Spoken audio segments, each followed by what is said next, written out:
నమస్తే, welcome to right angle. బొద్దింకల ఉద్యమం మొన్న జంతర్ మంతర్ దగ్గర ఒక రకంగా చెప్పాలంటే జంతర్ మంతర్ వేదికగా ఈ బొద్దింకల ఉద్యమం అయితే ముగిసింది. కానీ బొద్దింకలు ఊరికే పోవు కదా. ఎప్పుడైనా సరే పెస్ట్ కంట్రోల్ వాళ్ళని పిలిచి హిట్ కొట్టడం మొదలు పెడితే ఆ పర్టికులర్ సందర్భంలో బొద్దింకలు పోతాయి, కానీ మళ్ళీ కొంతకాలానికి మళ్ళీ వచ్చే అవకాశం ఉంటుంది. ఇప్పుడు మనం ఇంట్లోనే చూస్తూ ఉంటాం. అలాంటిది ఇప్పుడు దేశంలో పడ్డటువంటి ఈ బొద్దింకల్ని మళ్ళీ ఇంకొక రూపంలో మనం చూడబోతున్నాము. అండ్ ఇంకాస్త తీవ్రంగానే ఈ బొద్దింకలు సమాయత్తం అవుతున్నాయి అనేది స్పష్టంగా మనకు కనబడుతున్నటువంటి విషయం. సరే, ప్రధాని నరేంద్ర మోదీ గారు డైరెక్ట్గా ఆయన ఇన్వాల్వ్ అయిపోయి ధర్మేంద్ర ప్రధాన్ చేత రాజీనామా చేయించారు. ఆయనే నేరుగా జెన్జీతో మాట్లాడే ప్రయత్నం చేస్తూ ఉన్నారు. ఇంకోవైపు రాష్ట్రీయ స్వయం సేవక్ సంఘ్ చీఫ్ సర్సంఘచాలక్ మోహన్ జీ భాగవత్ గారు కూడా జెన్జీతో ఇంటరాక్ట్ అవ్వడం మొదలుపెట్టారు. ఓవరాల్గా చెప్పాలంటే ఈ జెన్జీని అట్రాక్ట్ చేయడము లేదా వాళ్ళని కలవడము, వాళ్ళ దగ్గరికి రీచ్ అవ్వడానికి ప్రయత్నాలు ఓవైపు చేస్తూ ఉన్నారు. కానీ జెన్జీ పేరిట ఉన్నటువంటి బొద్దింకలు కూడా మరొక ఉద్యమానికి సమాయత్తమవుతున్నారు. ప్రస్తుతం 2 రోజులుగా ఛత్రపతి సంభాజీ నగర్లో, మహారాష్ట్రలోని సంభాజీ నగర్లో 2 రోజుల పాటు సిజేపీ ప్రతినిధుల సమావేశం జరిగింది. ఈ సమావేశంలో వాళ్ళు ఒక వర్కింగ్ కమిటీని కూడా వాళ్ళు ప్రకటించడం జరిగింది. ఆ వర్కింగ్ కమిటీకి సంబంధించిన డీటెయిల్స్ చెప్తాను. అంతకంటే ముందు కాక్రోచ్ జనతా పార్టీ అభిజిత్ దిప్కే నేతృత్వంలో ముందుకు సాగనుంది. ఈ నేపథ్యంలో సిజేపీ ఒక యాక్షన్ ప్లాన్ని కూడా సిద్ధం చేసుకుంది. ఇప్పుడు మనం 2026 ఆగస్టు నెలలో మనం ఉన్నాం. 2029కి ఎలక్షన్స్ రాబోతున్నాయి. అంటే సుమారు 2.5 సంవత్సరాల పాటు ఈ పర్టికులర్ ఉద్యమాన్ని కంటిన్యూ చేయాలి.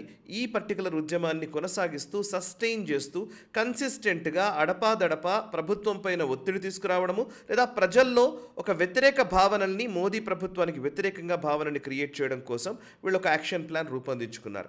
మధ్యలో కనుక ఏదైనా అవకాశం చిక్కితే, నిజంగానే ఒక అవకాశం దొరికితే నేపాల్ తరహా, బంగ్లాదేశ్ తరహా పరిస్థితిని క్రియేట్ చేయాలనేది ఈ బొద్దింకల లక్ష్యంగా కనబడుతోంది.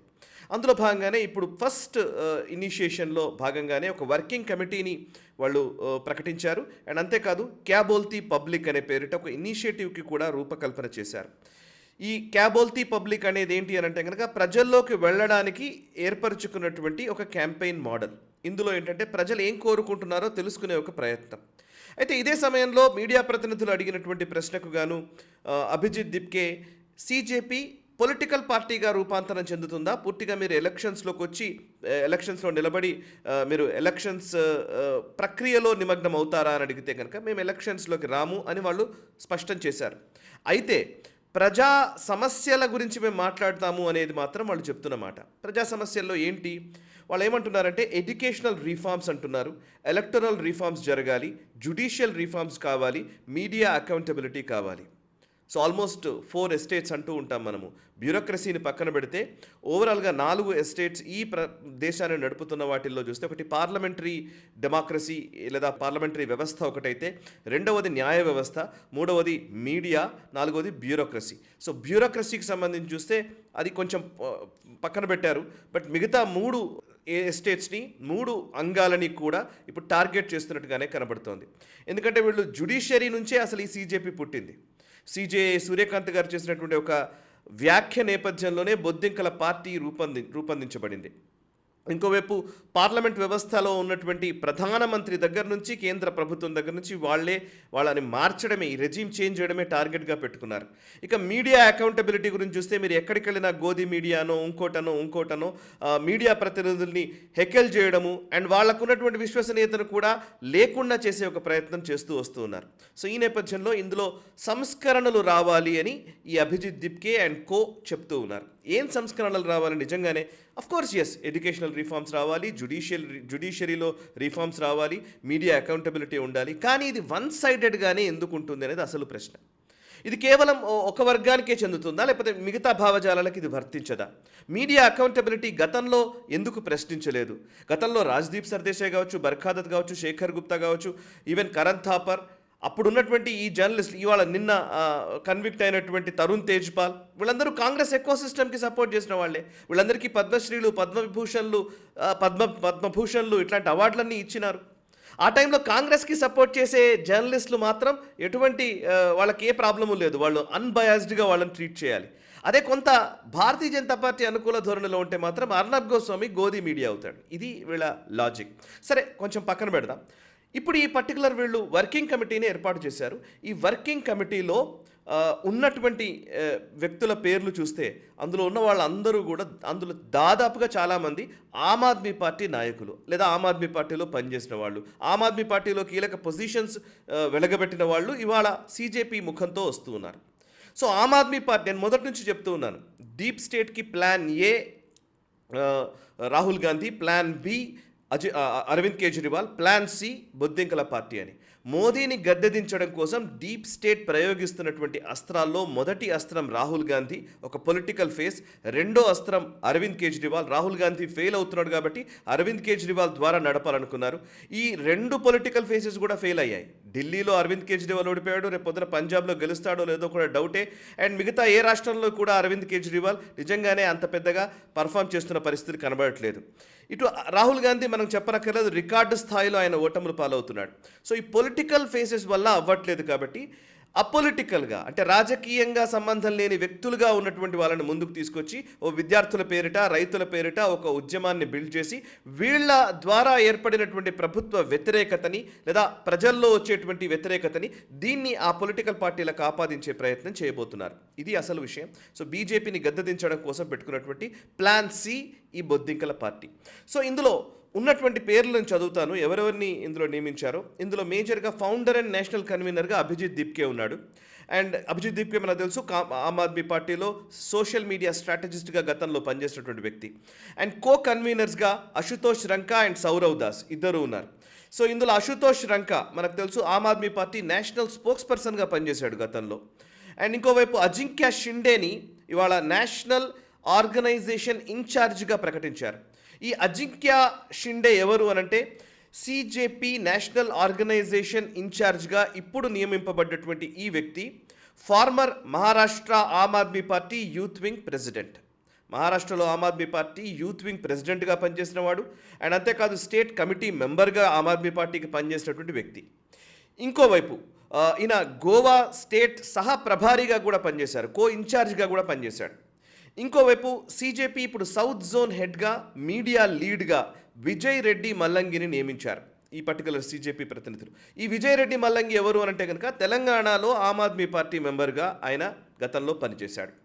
ఇంకోవైపు సీజేపీకి సంబంధించి ఇప్పుడు ఈ కాక్రోచ్ జనతా పార్టీకి సంబంధించినటువంటి ఫైనాన్స్ లీడ్గా యోగేష్ ఇంగాలేని నియమించారు. యోగేష్ ఇంగాలే మహారాష్ట్రకి సంబంధించినటువంటి ఆమ్ ఆద్మీ పార్టీ నాయకుడే. ఇంకోవైపు cockroach Janata party north zone లీడ్గా అంకిత్ భరద్వాజ్ని ప్రకటించారు. ఇతను ఆమ్ ఆద్మీ పార్టీ వాలంటీరే. వాళ్ళ సోషల్ మీడియా హ్యాండిల్స్ చూసినా లేకపోతే గతంలో వాళ్ళు ఆమ్ ఆద్మీ పార్టీ కార్యక్రమాల్లో పాల్గొన్నవి చూసినా కూడా మనకు స్పష్టంగా అర్థమవుతుంది. సో ఇవాళ సీజేపీకి సంబంధించినటువంటి సింహభాగం ఆల్మోస్ట్ మొత్తం టీంలో కీలకమైనటువంటి వ్యక్తులు అందరూ కూడా ఆమ్ ఆద్మీ పార్టీకి లింక్ అయి ఉన్నవాళ్లే. ఇక మిగతా వాళ్ళు ఎవరు అనంటే కనుక వీళ్ళు న్యూట్రల్గా ఉన్నారనుకునే భ్రమలో మనం ఉండాల్సిన అవసరం లేదు. వీళ్ళందరికీ కూడా ఖచ్చితంగా ఐడియాలజికల్ బ్యాకింగ్ అనేది ఉంది. ఏ ఐడియాలజికల్ బ్యాకింగో మనకు అందరికీ తెలుసు, ఈ లెఫ్ట్ లీనింగ్ ఐడియాలజీస్ నుంచి వచ్చిన వాళ్ళే. సో డైరెక్ట్గా చెప్పాలి అనంటే ఇది విద్యార్థుల పేరిట కనబడుతున్నటువంటి ఒక ఉద్యమం, కానీ అసలు కారణాలేంటి, అసలు లక్ష్యం ఏంటి అనంటే కనుక రాజకీయపరమైన ప్రయోజనాలే. ఆ రాజకీయ ప్రయోజనాలు ఎవరికి? ఆమ్ ఆద్మీ పార్టీకి, లేదంటే కాంగ్రెస్ పార్టీకి, లేదంటే లెఫ్ట్ ఎకోసిస్టమ్కి లబ్ధి చేకూర్చే విధంగా, క్లియర్గా చెప్పాలంటే నేషనలిస్ట్ రాజకీయాలకు విరుద్ధంగా ఏర్పడినటువంటి కాక్రోచ్ జనతా పార్టీగానే మనం స్పష్టంగా మనం ఒక నిర్ధారణకి రావచ్చు. No doubt about it. Yes, ఈ మాట అనగానే ఇమీడియట్లీ ఇది విద్యార్థులను అవమానించడమా, విద్యార్థుల్ని అనుమానిస్తారా అని మాట్లాడవచ్చు. విద్యార్థులను ఎవడూ అవమానించట్లేదు, జెన్జీని ఎవరూ కూడా తప్పుపట్టట్లేదు. తప్పుపడుతున్నది ఈ పర్టికులర్ ఐడియాలజికల్ శక్తులు. ఎస్, వాళ్ళ ఐడియాలజీ అలా ఉండడం తప్ప అని నేను కూడా అనట్లేదు. నిజంగానే వాళ్ళకి ఐడియాలజీ ఉంటే ఉండవచ్చు. కానీ లెఫ్ట్ ఎకోసిస్టమ్ ఎప్పుడు కూడా ఏం చేస్తుంది అంటే వీళ్ళు ఆ కమ్యూనిస్ట్ పార్టీ నాయకులుగా వాళ్ళని వాళ్ళు ప్రజెంట్ చేసుకోరు. వాళ్ళు ఎలా ప్రజెంట్ చేసుకుంటారంటే ఒక ప్రొఫెసర్ పేరిట, లేకపోతే ఒక విశ్లేషకుడి పేరిట, సీనియర్ జర్నలిస్ట్ పేరిట, లేకపోతే ఏదో ఒక పెద్ద డాక్టర్ పేరిట, ఇంజనీర్ పేరిట, ఎడ్యుకేషనలిస్ట్ పేరిట, పర్యావరణవేత్త పేరిట, ఇలా న్యూట్రల్గా ఉండేటువంటి ఎక్స్పర్ట్స్ లాగా, ఒక పెద్ద మనుషుల్లాగా వీళ్ళు బయటకి ప్రొజెక్ట్ అవుతారు. కానీ వెనకాల ఉండే భావజాలం చాలా కీలకం. సో భావజాలాన్ని వాళ్ళు ప్రజెంట్ చేయరు. వాళ్ళు ఎప్పుడు కూడా విశ్లేషకులుగా, ప్రొఫెసర్లుగా ఇలా బయటకు రిప్రజెంట్ చేస్తూ ఉంటారు. వెనకాల మాత్రం అసలు కోణాలు ఉంటాయి. సో నేను అనేది ఏంటంటే, నిజంగానే మీకు ఐడియాలజికల్ లీనేజ్ ఉంటే డెఫినెట్ ఆ ఐడియాలజికల్ బ్యాకింగ్ మీకు ఉంటే దాన్ని అలాగే స్పష్టంగా చెప్పండి. ఎందుకని అనవసరమైన ఈ విద్యార్థుల ముఖము, లేకపోతే రైతుల పేరిట, విశ్లేషకుల పేరిట ఉండడము, ఇది అసలు సమస్య. అందుకే నిజమైన జెన్జీకి ఈ విషయాలు తెలియాలి.